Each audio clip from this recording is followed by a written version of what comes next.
Virus disease ಇದ್ದು cancer ಇದ್ದಂಗಿತ್ತು. Cancer without answer ಅಂತ. Without answer. ಈಗ ಅದನ್ನ ನಾವು ಡಯಾಬಿಟಿಸ್ ಲೆವೆಲ್ಗೆ ತಗೊಂಡ್ಬಂದಿದ್ದೀವಿ. Okay. Cancer can be managed. Diabetes can be managed but with regular treatment. Okay. ನಮಸ್ತೆ ಮಿತ್ರರೇ, ಕಳೆದ ಬಾರಿ ನಾನು ಬೆಂಗಳೂರು ಯಲಹಂಕ ಸಮೀಪ ರಾಜಾನಕುಂಟೆಯಲ್ಲಿ ಡಾಕ್ಟರ್ ಶ್ರೀರಂಗರಾಜಪುರಿ ಅವ್ರದ್ದು ಪಪ್ಪಾಯ ಪ್ಲಾಟ್ ರಿಕವರಿ ಪಾತಲ್ಲಿರೋದನ್ನು ತೋರಿಸಿದ್ದೆ, ಪ್ರಾಬ್ಲಮ್ ಇರೋದನ್ನು ತೋರಿಸಿದ್ದೆ. ಸೊ ಅದನ್ನು ಅವರು ನಂಬಿ ಕಂಟಿನ್ಯೂಸ್ ಆಗಿ ಪರ್ಸಿಸ್ಟ್ ಮಾಡಿ ಟ್ರೀಟ್ಮೆಂಟ್ ಮಾಡ್ತಾಯಿದ್ದಾರೆ. ಸ್ವಲ್ಪ ಮಳೆ ಬಿದ್ದ ಮೇಲೆ ರಿಸಲ್ಟು ಮ್ಯಾಗ್ನಿಟ್ಯೂಡ್ ಇನ್ನೂ ಜಾಸ್ತಿ ಆಗಿದೆ. ಸೊ ಅವ್ರ ಜೊತೆ ಮಾಹಿತಿ ಹಂಚ್ಕೊಳ್ಬೇಕು ಅಂತೇಳಿ, ಜೊತೆಗೆ ಇದೊಂದು ಕಾರಣ ಆಗಿದ್ದು ಯಾವುದು ಪ್ರಾಡಕ್ಟ್ ನಾನು ನಿಮ್ಗೆ ಹೇಳಿದ್ದೆ, ಪವರ್ ಪ್ಲಸ್ ಅಂತ ಒಂದು. ಆ ಪ್ರಾಡಕ್ಟ್ನ ಸೃಷ್ಟಿಕರ್ತರು ನಾನು ಅನೇಕ ವಿಡಿಯೋಗಳಲ್ಲಿ ಮೆನ್ಷನ್ ಮಾಡಿದ್ದು ಡಾಕ್ಟರ್ ವಸಂತ್ ಕುಮಾರ್ ತಿಮ್ಕಾಪುರ್ ಅವರು. ಏನೋ ಕಾರಣ ನಿಮಿತ್ತ ಬೆಂಗಳೂರಿಗೆ ಬಂದಿದ್ದಾಗ ನಿನ್ನೆ ಕಾಲ್ ಮಾಡಿದರು. ಸೊ ನಾನು ಅವ್ರನ್ನ ಇನ್ವೈಟ್ ಮಾಡಿ ಇನ್ನೊಂದಷ್ಟು ಮಾಹಿತಿ, ಯಾಕೆ ಕೆಲವರು ರೈತರುಗಳಿಗಿದು ರೀಚ್ ಆಗ್ತಾ ಇಲ್ಲ, ಇನ್ನೂ ಅವರಲ್ಲಿ ಏನು ಡೌಟ್ ಇರ್ಬೋದು ರೈತರುಗಳು, ಆ ಕ್ಲಾರಿಟಿ ಕೊಡಬೇಕು ಅನ್ನೋ ದೃಷ್ಟಿಯಿಂದ ಇವತ್ತು ಈ ಫೀಲ್ಡಲ್ಲಿ ನಿಮಗೆ ಮಾಹಿತಿ ಕೊಡ್ತಾ ಇದ್ದೀನಿ. ಬನ್ನಿ ಡಾಕ್ಟ್ರ್ ಜೊತೆ ಅವ್ರು ಮಾತಾಡೋಣ. ನಮಸ್ತೆ ಸರ್. ನಮಸ್ಕಾರ. ವೆಲ್ಕಮ್. Thank you. ಸರ್, ಈಗ ಒಂದು ಸಮಸ್ಯೆ ನಾನು ಎಲ್ಲ ವಿಡಿಯೋಗಳಲ್ಲಿ ಹೇಳ್ದಂಗೆ, ಕೆಲವರಿಗೆ ರಿಸಲ್ಟು ಕೊಟ್ಟ ತಕ್ಷಣ ಕಾಣಿಸೋಕ್ಕೆ ಶುರುವಾಗ್ಬಿಡುತ್ತೆ. ಏನು ಎಕ್ಸ್ಪೆಕ್ಟೇಷನ್ ಇರುತ್ತೆ ನಮ್ಮಲ್ಲಿ, ನಾನಾ ರೈತ ಆದ್ರೂ ಒಂದು ಟ್ರೀಟ್ಮೆಂಟ್ ಮಾಡಿದ ತಕ್ಷಣ ಎಲ್ಲ ಆ್ಯಕ್ಚುಲಿ 5 ಬೆಲ್ಡು ಸಮನಾಗಿರಲ್ಲ. ಬಟ್ ನಾವೇನು ನಿರೀಕ್ಷೆ ಇರ್ತದೆ, ಇಲ್ಲೇನೋ ಚೆನ್ನಾಗಿ ಕಾಣಿಸ್ತಿದೆ ಈ ಲೈನು, ಹೀಗೆ ಇರಬೇಕು ಅಂತ ನಿರೀಕ್ಷೆ ಇರ್ತದೆ. ಸ್ವಲ್ಪ ಒಳಗಡೆ ಹೋದಾಗ ನೀವು ಗಮನಿಸ್ಬೋದು, ಕೆಲವು 100% ರಿಕವರಿ ಆಗಿದ್ದರೆ, ಕೆಲವು ರಿಕವರಿ ಪಾತಲ್ಲಿದ್ದಾವೆ. ಸೊ ಇವುಗಳಿಗೆ ಕಾರಣ ಆಗೋ ಅಂಶಗಳು. ಆಮೇಲೆ ಇವತ್ತು ವೈರಸ್ ಅನ್ನೋದು ವೈಡ್ ಸ್ಪ್ರೆಡ್ ಆಗಿದೆ. ನೀವು ಯಾವ ಬೆಳೆನ ತಗೊಳ್ಳಿ, ಸೊ ಇವಕ್ಕೆಲ್ಲ ಒಂದಷ್ಟು ಅಂಶಗಳು. ಯಾಕಂದರೆ ನೀವು ಬರೀ ನಿರಂತರವಾಗಿ ಸಂಶೋಧನೆಯಲ್ಲೇ ತೊಡಗಿರತಕ್ಕಂಥವ್ರು. ಸ್ನೇಹಿತರೆ, ಇನ್ನೊಂದು ವಿಷಯ ಹಂಚ್ಕೋಬೇಕಾಗಿರೋದು, ರಾಜ್ಯೋತ್ಸವ ಪ್ರಶಸ್ತಿ ಪುರಸ್ಕೃತರು ಆಹ್ವಾನದ ಮೇರೆಗೆ ಅನೇಕ ದೇಶಗಳಿಗೆ ಹೋಗಿ ಬಂದಿದ್ದಾರೆ. ನಿರಂತರವಾಗಿ ಸಂಶೋಧನೆಯಲ್ಲೇ ತೊಡಗಿಸ್ಕೊಂಡಿರೋರು. ಇವ್ರ ಹತ್ರ ಕಲಿಯೋದು ಸಾಗರದಷ್ಟಿದೆ. ನಾವು ಎಷ್ಟು ಕಲಿತರೂ ಸಾಲದು. ವೈರಸ್ ಮ್ಯಾನೇಜ್ಮೆಂಟ್ ಆಗಲಿ, ಡಿಸೀಸ್ ಮ್ಯಾನೇಜ್ಮೆಂಟ್ ಆಗಲಿ, ವಿಲ್ಟ್ ಮ್ಯಾನೇಜ್ಮೆಂಟ್, ಯಾವುದೇ ಬೆಳೆ ಬಗ್ಗೆ ಸಂಪೂರ್ಣವಾದ ಮಾಹಿತಿ ಇರ್ತಕ್ಕಂಥ ಡಾಕ್ಟ್ರು ನನ್ನ ಚಾನಲ್ಗೆ ಸಿಕ್ಕಿರೋದು ನನ್ನ ಪುಣ್ಯ ಅಂದ್ಕೊಳ್ತೀನಿ. ಅವ್ರ ಹತ್ರ ಒಂದಷ್ಟು ಮಾಹಿತಿ ವೀಡಿಯೋದಲ್ಲಿ ತಿಳಿಸ್ತಾ ಹೋಗ್ತೀನಿ ಸ್ನೇಹಿತರೆ. ಸರ್ ಬನ್ನಿ ಫೀಲ್ಡ್ ನೋಡ್ತಾ, ಈಗೇನು ನಾನು ಚಾಲೆಂಜಸ್ ಕೇಳಿದೆ ಅದನ್ನು ನಿಮ್ಮ ಮಾತುಗಳಲ್ಲಿ ವಿವರಣೆ ಕೊಡ್ತಾ ಹೋಗಿ ಸರ್. ಓಕೆ. ಏನಂದರೆ, ಗಿಡಗಳ ಬೆಳವಣಿಗೆಯಲ್ಲಿ ಅಥವಾ ಒಂದು ಬೆಳೆ ತಗೊಂಡಾಗ ಅನೇಕ ಅಂಶಗಳು ಆ ಬೆಳೆಯ ಬೆಳವಣಿಗೆಗೆ ಕಾರಣ ಆಗಿರುತ್ತೆ. ಒಂದನೇದಾಗಿ ಭೂಮಿ ಅಂತಂದರೆ ಭೂಮಿಯ ಸತ್ವ ಏನಿದೆ, ಭೂಮಿಯಲ್ಲಿ ಏರುಪೇರೇನಿದೆ, ಅದ್ರ ಮೇಲೂ ಕೂಡ ಬೆಳೆ ಒಂದು ಕಡೆ ಚೆನ್ನಾಗಿರುತ್ತೆ, ಇನ್ನೊಂದು ಕಡೆ ಚೆನ್ನಾಗಿರಲ್ಲ. ಇದು ಲೆವೆಲಿಂಗ್ ಮಾಡುವಾಗ ಟಾಪ್ ಸಾಯಿಲ್ ಒಂದು ಕಡೆಯಿಂದ ಇನ್ನೊಂದು ಕಡೆಗೆ ಹೋಗ್ಬಿಟ್ಟಿರುತ್ತೆ. ಆಮೇಲೆ ಒಂದು ಕಡೆ ನೀರೇ ನಿಲ್ಲೋದಿಲ್ಲ, ಇನ್ನೊಂದು ಕಡೆ ಫುಲ್ ಬಂದು ನೀರು ನಿಂತ್ಕೊಳ್ಳುತ್ತೆ. ಸೊ ಎಲ್ಲಿ ಜಾಸ್ತಿ ನೀರು ನಿಂತ್ಕೊಳ್ಳುತ್ತೆ ಅಲ್ಲಿ ಗಿಡಗಳ ಬೇರುಗಳಿಗೆ ಕಷ್ಟ ಆಗುತ್ತೆ, ಉಸಿರಾಡೋಕ್ಕಾಗಲ್ಲ. ಆಗ ಅದು ಕುಂಠಿತವಾಗುತ್ತೆ. ಅದನ್ನು ಅಲ್ಲಿ ಡ್ರೈನ್ ಔಟ್ ಆಗಿಬಿಡುತ್ತೆ. ನ್ಯೂಟ್ರಿಷನ್ ಏನು ಫರ್ಟಿಲೈಸರ್ ಕೊಟ್ಟಿರ್ತೀರಿ ಅದು ಕರಗಿ ಇನ್ನೂ ಬೇರಿಗೆ ಸಿಗದೇ ಇರೋ ಆಳಕ್ಕೆ ಹೊರಟೋಗಿರುತ್ತೆ. ಅಥವಾ ಮೇಲ್ಗಡೆ ಇರೋದ್ರಲ್ಲಿ ಅಲ್ಲಿ ನೀರೇ ನಿಲ್ಲೋದಿಲ್ಲ, ಅಲ್ಲಿ ಡ್ರೈ ಆಗಿ ಅಲ್ಲೊಂಥರ ಗಿಡಗಳಿರುತ್ತೆ. ಅದು ಒಂದನೇ ಕಾರಣ, ಅಂದರೆ ಭೂಮಿ ಕಾರಣ. ಮತ್ತು ಭೂಮಿ ಕೆಂಪು ಮಣ್ಣು, ಮರಳು ಮಣ್ಣು, ಜೇಡಿ ಮಣ್ಣು, ಅದ್ರ ಮೇಲೂ ಕೂಡ ಅದರದ್ದು ಬೇರಿನ ಬೆಳವಣಿಗೆ, ಬೆಳೆಯ ಬೆಳವಣಿಗೆ ಅವಲಂಬಿತ ಆಗಿರುತ್ತೆ. ಒಂದನೇದು. ಇನ್ನೊಂದನೇದು ತಳಿ. ಈ ಬೆಳೆ ಇದು ಪಪಾಯದಲ್ಲಿ ಏನಾಗುತ್ತೆ ಅಂತಂದರೆ, ಹೈಬ್ರಿಡ್ಗಳೇ ಜಾಸ್ತಿ ಇದೆ. 15 ಅನ್ನುವ ಅಥವಾ ನಂಬರ್ 15 ಅನ್ನುವ ಒಂದು ಓಪನ್ ಪಾಲಿನೇಟೆಡ್ ವೆರೈಟಿ ಬಿಟ್ಟರೆ ಇದು ಇನ್ನು ಉಳಿದಿದ್ದೆಲ್ಲ ಹೈಬ್ರಿಡ್ಗಳು. ಈಗ red lady most popular hybrid. ಮತ್ತು ಬೆಂಗಳೂರಲ್ಲೇ ದೊಡ್ಡಬಳ್ಳಾಪುರದಲ್ಲೇ ಒಂದು ಕಂಪ್ನಿ ಇದೆ, ವೆಲ್ಕಮ್ ಸೀಡ್ಸ್ ಅಂತ, WS46 ಅಂತ. ಅದು ಒಳ್ಳೆ ಹೈಬ್ರಿಡ್ ಅದು. ಬಟ್ ಇಲ್ಲೇ ಪಾಪ್ಯುಲರ್ ಅಲ್ಲ, ಅದು ಮಹಾರಾಷ್ಟ್ರದಲ್ಲಿ ದೊಡ್ಡ ಪಾಪ್ಯುಲರ್ ಹೈಬ್ರಿಡ್ ಅದು.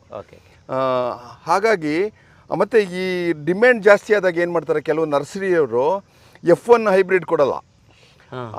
F1 ಹೈಬ್ರಿಡ್ದು ಸೀಡ್ಸ್ ತಗೊಂಡು F2 ಜನರೇಷನ್ದು ನರ್ಸರಿ ಮಾಡಿಕೊಟ್ಬಿಡ್ತಾರೆ.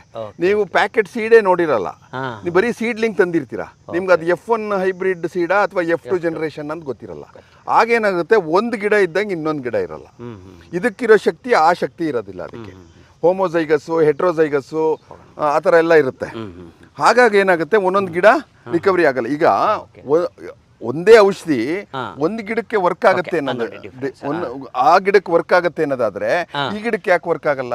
ಔಷಧಿ ಪ್ರಾಬ್ಲಮ್ ಅಲ್ಲ ಅದು. ಇಲ್ಲಿಂದ ಮಣ್ಣಿನ ಪ್ರಾಬ್ಲಮ್ ಇರ್ಬೋದು ಅಥವಾ ತಳಿಯ ಪ್ರಾಬ್ಲಮ್ ಇರ್ಬೋದು. ಅದರಿಂದ ಔಷಧಿ ಖಂಡಿತ ವರ್ಕ್ ಆಗುತ್ತೆ. ಮತ್ತೆ ಏನಂದ್ರೆ ನ್ಯೂಟ್ರಿಷನ್ ಭಾಳ ಇದು ಪಪಾಯದಲ್ಲಂತೂ ಇದಕ್ಕೆ ಹೆಚ್ಚು ನೀರು ಆಗೋದೇ ಇಲ್ಲ. ಇದಕ್ಕೆ ಹಾಂ ಹಾಂ ಇದಕ್ಕೆ ನೀರನ್ನ ಸ್ಟ್ಯಾಗ್ನೇಟ್ ಆದರೆ ರೂಟ್ ಬೇಗ ಕೊಳ್ತೋಗುತ್ತೆ. ಪಿತ್ತಿಯಮ್ಮು ಫೈಟ್ ಆಫ್ ಥರ ಬಂದು ರೂಟ್ ಕೊಳ್ತೋಗುತ್ತೆ. ಜಸ್ಟ್ ಲೈಕ್ ಪೋಮೋ ಥರ, ಪೋಮೋ ಪಪ್ಪ ಎರಡು. ಹಾಂ, ಪೋಮೋದಲ್ಲಿ ಬರೋ ಫಂಗಸ್ ಬೇರೆ, ಅದು ನೀರಿಗೂ ಅದಕ್ಕೂ ಸಂಬಂಧ ಇಲ್ಲ. ಹಾಂ, ನೀರಿಗೂ ಅದಕ್ಕೂ ಸಂಬಂಧ ಇಲ್ಲ. ಅದು ಡ್ರೈ ಫಂಗಸ್. ಓಕೆ. ಅದು ವ್ಯಾಸ್ಕ್ಯುಲರ್ ಪ್ಯಾಥೋಜನ್ನು. ಇದು ರೂಟ್ ಪ್ಯಾಥೋಜನ್ನು. ರೂಟ್ನೇ ತಿಂದಾಕ್ಬಿಡುತ್ತೆ ಟಿಶ್ಯೂನ. ಹಾಂ ಹಾಂ ಹಾಂ. ಅದು ವ್ಯಾಸ್ಕ್ಯುಲರ್ ಪ್ಯಾಥೋಜನ್ ಅಂದರೆ ಅದರದ್ದು ಅನ್ನ ಮತ್ತು ನೀರಿನ ಕೊಳವೆನಲ್ಲಿ ಹೋಗಿ ಬ್ಲಾಕ್ ಮಾಡಿ ವಿಲ್ಟ್ ಆಗೋದು. ಅದು ಇಲ್ಲಿ ರೂಟೇ ಕೊಳ್ತೋಗುತ್ತೆ. ಹಾಂ ಹಾಂ ಹಾಂ. ಅಂದರೆ ಮಾಂಸಖಂಡ ಆಗುತ್ತೆ, ನರ ಅಲ್ಲ, ನರ ಅಲ್ಲ, ಅಥವಾ ರಕ್ತನಾಳ ಅಲ್ಲ, ರಕ್ತನಾಳ ಅಲ್ಲ. ಇದ್ರದ್ದು ಮಾಂಸ ಮೂಳೆನೇ ಹೋಗ್ಬಿಡುತ್ತೆ ಇದರಲ್ಲಿ. ಹಾಗಾಗಿ ರೂಟ್ ರಾಟ್ ಅಂತ ಕರಿತೀವಿ ಇದು. ಅದನ್ನ ವ್ಯಾಸ್ಕ್ಯುಲರ್ ವಿಲ್ಟ್ ಅಂತ ಕರಿತೀವಿ. ಇದು ರಾಟ್ ಆಗೋದು ತೇವಾಂಶ ಜಾಸ್ತಿ ಆದಾಗ. ಅದರಿಂದ ಇದಕ್ಕೆ ಟ್ರೀಟ್ಮೆಂಟ್ ಬೇರೆ, ಅದಕ್ಕೆ ಟ್ರೀಟ್ಮೆಂಟ್ ಬೇರೆ. ಹಾಗಾದಾಗ ಏನಾಗುತ್ತೆ, ಒಂದು ರೂಟ್ ಫಂಕ್ಷನ್ ಮಾಡಲ್ಲ, ರೆಸ್ಪಿರೇಟ್ ಉಸಿರಾಡೋಕ್ಕಾಗಲ್ಲ, ಅದು ಆಕ್ಟಿವಿಟಿ ಎನರ್ಜಿ ಇರಲ್ಲ ಅದಕ್ಕೆ. ಸೊ ನೀವು ಹಾಕೋದು ಗೊಬ್ಬರ ತಗೊಳಕ್ಕಾಗ್ತಾ ಇರೋದಿಲ್ಲ. ಇನ್ನೊಂದು, ಗೊಬ್ಬರ ನೀರು ತೇವಾಂಶದಲ್ಲಿ ಕೆಳಗಡೆ ಇಳಿದೋಗಿರ್ಬೋದು, ರೂಟ್ಗೆ ರೀಚ್ ಆಗ್ತಾ ಇರಲ್ಲ, ಅದು ಆಗ್ಲೂ ಅದು ಕುಂಠಿತವಾಗಿರುತ್ತೆ. ಈಗ ನೋಡಿ, ಆ ಗಿಡ ಇದ್ದಂಗೆ ಈ ಗಿಡ ಇಲ್ಲ ಅಂತ ಅಂದ್ರೆ ಏನ್ ಕಾರಣ ಇರ್ಬೋದು, ನಾವೇ ಯೋಚನೆ ಮಾಡಬೇಕು. ನಮ್ಮ ಔಷಧಿ ಕಾರಣ ಅಲ್ಲ. ಈಗ ನೋಡಿ, ಇದ್ರಲ್ಲಿ ವೈರಸ್ ಇದೆ, ಅದೇ ಅದ್ರ ಪಕ್ಕದ ಆ ಗಿಡದಲ್ಲಿ ಆಗ್ಲೇ ಅಷ್ಟೊಂದು ಹಣ್ಣು ಬಂದಿದೆ. ಇದ್ರದ್ದು ಏನು ವ್ಯತ್ಯಾಸ ಆಗಿದ್ರೆ ತಳಿ ವ್ಯತ್ಯಾಸ ಅದು. ಆಮೇಲೆ ಇನ್ನೊಂದು ಪಾಯಿಂಟ್ ನಮ್ಮಲ್ಲೆಲ್ಲ ಏನಿದೆ ಅಂದರೆ, ಈಗ ಟೊಮೊಟೊ ಚಿಲ್ಲೀಸ್ ವೈರಸ್ ಅಂದ್ರೆ ವೆಕ್ಟರ್ಸ್ ಅಂತ ಹೇಳ್ತೀವಿ, ಅದರಲ್ಲಿ ಕೀಟಗಳು ಕಾಣಿಸುತ್ತೆ. ನನಗಿರೋ ಡೌಟು ರೈತರಿಗೂ ಇರ್ತದೆ, ಪಪ್ಪಾಯದಲ್ಲಿ ನೋಡಿ ಇಲ್ಲಿ ಏನು ಕೀಟನೇ ಕಾಣಲ್ಲ, ವೈರಸ್ ಎಲ್ಲಿಂದ ಬರುತ್ತೆ? ಹೌದು ಹೌದು ಹೌದು. ಇದು ಪಪ್ಪಾಯ ರಿಂಗ್ ಸ್ಪಾಟ್ ವೈರಸ್ ಅನ್ನೋದು ಟ್ರಾನ್ಸ್ಮಿಟ್ ಆಗೋದು ಏಫಿಡ್ಸ್ ಹೇನುಗಳಿಂದ. ಏಫಿಡ್ ಹೇನು ಅಂತ ಕರೀತಾರೆ, ಅದರಿಂದ. ಒಂದು ವಿಶೇಷ ಏನಂದ್ರೆ, ಪಪ್ಪಾಯದಲ್ಲಿ ಎಲೆ ಮೇಲೆ ಕಾಣುವಂಥ ಅಥವಾ ಕಾಯಿ ಮೇಲೆ ಕಾಣುವಂಥ ಏಕೈಕ ಕೀಟ ಯಾವುದು ಅಂತ ಅಂದ್ರೆ ಮೀಲಿಬಗ್. ಮೀಲಿಬಗ್ ಇಸ್ ವೈರಸ್ ಟ್ರಾನ್ಸ್ಮಿಟ್ ಮಾಡಲ್ಲ ಅದು ಇದರಲ್ಲಿ, ಆದರೆ ಡೈರೆಕ್ಟ್ ಪೆಸ್ಟ್ ಅದಕ್ಕೆ.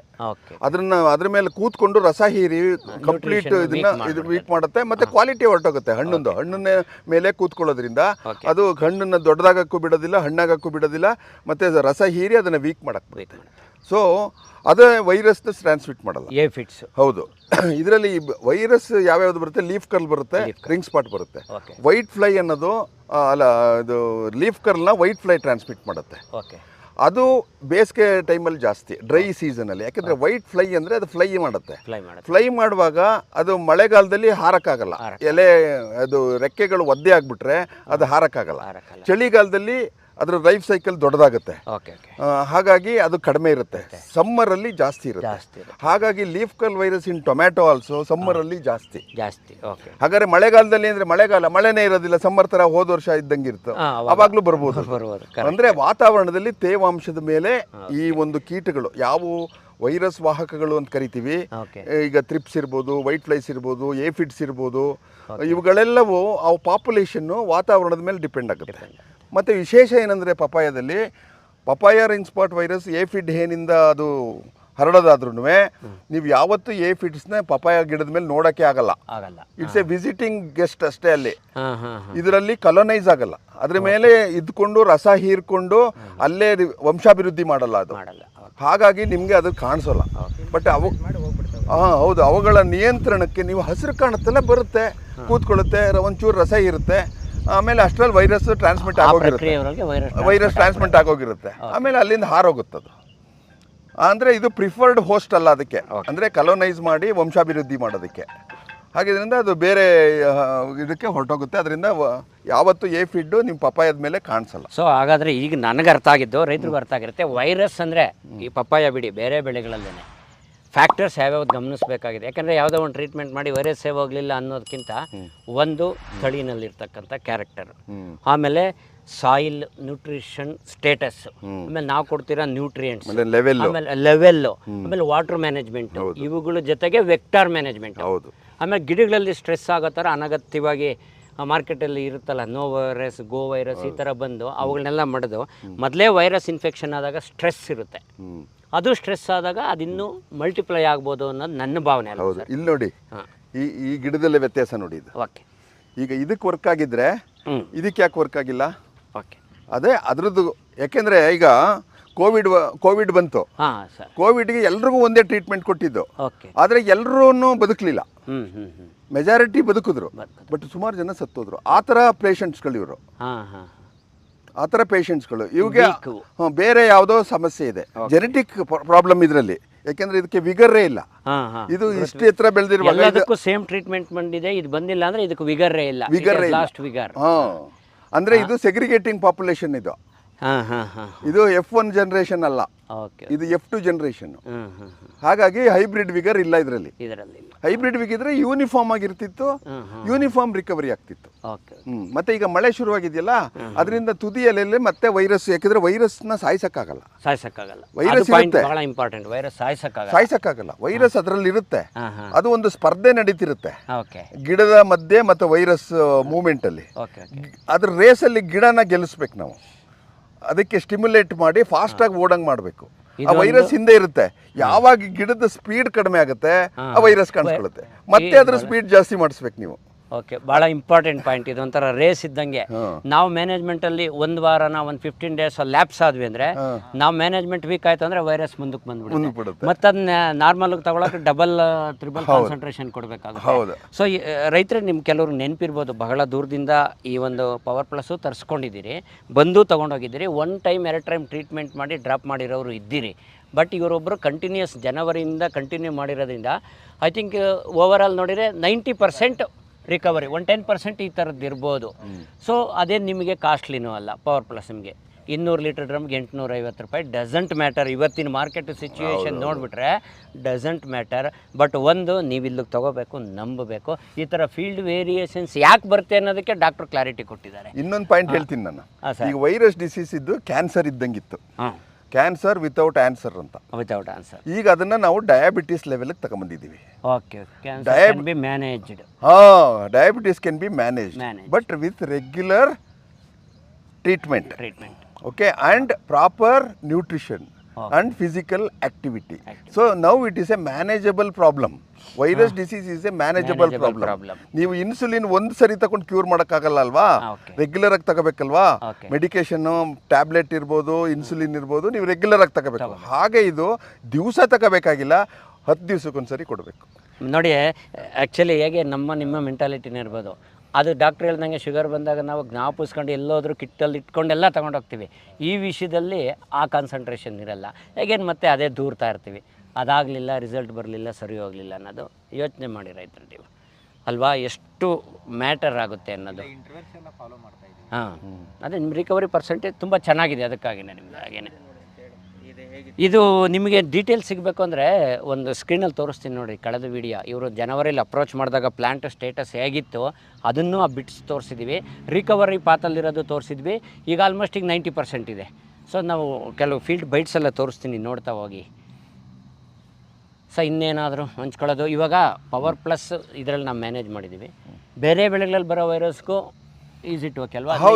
ಇದು ಬೇಸಿಕ್ ಏನಂದರೆ ಇಮ್ಯುನಿಟಿ ಬಿಲ್ಡ್ ಆಗೋದು. ಹೌದು, ಇದು ವೈರಸ್ಗೆ ಸ್ಪೆಸಿಫಿಕ್ ಆದ, ಇದು ವೈರಸ್ಗೆ ಏನು ಮಾಡಲ್ಲ. ಇದು ಏನು ಮಾಡೋದಂದ್ರೆ ಸಾಯಿಸಲ್ಲ, ಅದನ್ನು ಮಲ್ಟಿಪ್ಲೈ ಮಾಡ್ದಂಗೆ ಮಾಡುತ್ತೆ. ಗಿಡ ಮಲ್ಟಿಪ್ಲೈ ಆಗೋಕ್ಕೆ ಸಾಥ್ ಕೊಡ್ತಿರುತ್ತೆ, ಸಹಕಾರ ಕೊಡ್ತಿರುತ್ತೆ. ಸೋಲ್ಸೋದಷ್ಟೇ. We defeat the virus, we don't kill the virus, because virus cannot be killed. ಇದು ಬಹಳ ಇಂಪಾರ್ಟೆಂಟ್. ವೈರಸ್ ಸಾಯಿಸೋಕ್ಕಾಗಲ್ಲ. ವೈರಸ್ ಹಿಂದಕ್ಕೆ ನಾವು ಮುಂದಕ್ಕೆ ಹೋಗಿ ಬೆಳೆ ತಗೋಬೇಕು. ದಿಸ್ ಈಸ್ ದಿ ಪಾಯಿಂಟ್ ಅಷ್ಟೇ. ಸೊ ಇದು ರೆಗ್ಯುಲರ್ ಹೇಗೆ ನಾವು ಡಯಾಬಿಟಿಕ್ ಸಾಯೋವರೆಗೂ ತಗೊಳ್ತೀವೋ, ಬೆಳೆ ಇರೋವರೆಗೂ. ಈಗ ಡಯಾಬಿಟಿಸ್ ಬಂದ್ರೆ ಯಾರು ಹೆದರ್ಕೋಬೇಕಾ? ಈಗ ಏನು ಬೇಕು, 25 ವರ್ಷದಿಂದ ಮ್ಯಾನೇಜ್ ಮಾಡೋರು ಇದ್ದಾರೆ, ನಮ್ಮ 30 ವರ್ಷ 40 ವರ್ಷ ಮ್ಯಾನೇಜ್ ಮಾಡ್ಕೊಂಡು ಆರಾಮಾಗಿರೋರು ಇದ್ದಾರೆ. ಸೊ ಎದುರಬೇಕಾದ ಅವಶ್ಯಕತೆ ಇಲ್ಲ. ಒಂದಷ್ಟೇ ನಿಮ್ಮ ವಿಲ್ ಪವರ್ ಅಷ್ಟೇ, ನಿಮ್ಮ ಗಟ್ಸ್. ವಿಲ್ ಪವರ್, ಅದಕ್ಕೆ ಟ್ರೀಟ್ಮೆಂಟ್ ರೆಗ್ಯುಲರ್ ತಗೊಳ್ಳೋದು, nutrition, water management, field condition correct ಆಗಿ ಇಟ್ಕೋಬೇಕು. ಕಳೆಗಳು ಇಟ್ಕೋಬಾರ್ದು. ನೋಡಿ, ಇಲ್ಲಿ ಪಾರ್ಥೇನಿಯಂ ಇದೆ, ಅವೆಲ್ಲ ಇಟ್ಕೋಬಾರ್ದು. ಅವೆಲ್ಲ ವೈರಸ್ ರಿಸರ್ವಾಯರ್ಸ್ ಮತ್ತೆ ವೆಕ್ಟರ್ ರಿಸರ್ವಾಯರ್ಸ್. ಅದು ಇಟ್ಕೊಳ್ದಂಗೆ ಇಟ್ಕೊಂಡ್ರೆ ನೀವು ಭಾಳ ಯಶಸ್ವಿಯಾಗಿ ಪಪಾಯನ ಬೆಳಿಬೋದು. ಒಂದು ಗಿಡಕ್ಕೆ 100 kg ಹಣ್ಣನ್ನು ನೀವು ಬೆಳಿಬೋದು. ಒಳ್ಳೆ ಹೈಬ್ರಿಡ್ ಆಗಬೇಕು. ನಿಮ್ಮ ಆಯ್ಕೆ ಮೊದಲು ಉತ್ತಮ ಮೂಲದ ಉತ್ತಮ ತಳಿಯ ಬೀಜವನ್ನು ನೀವು ಆಯ್ಕೆ ಮಾಡ್ಕೋಬೇಕು. ಅದು ಕೀ. ಪವರ್ ಪ್ಲಸ್ ಓನ್ಲಿ ಏನು ಮಾಡೋಕ್ಕಾಗಲ್ಲ. ಇದು ಪಪ್ಪಾಯದ ಓಕೆ ಕನ್ವಿನ್ಸ್ಡ್. ಇನ್ನೊಂದು ಪ್ರಶ್ನೆ ನಂಗೆ ಬಹಳ ಮುಖ್ಯವಾಗಿದ್ದು, ಈಗಂತೂ 400-500 ಫೋಲ್ಡ್ ಜಾಸ್ತಿ ಆಗ್ತಾ ಇದೆ ಒಂದೇ ಬೆಳೆ ವಿಸ್ತೀರ್ಣ ದಾಳಿಂಬೆ.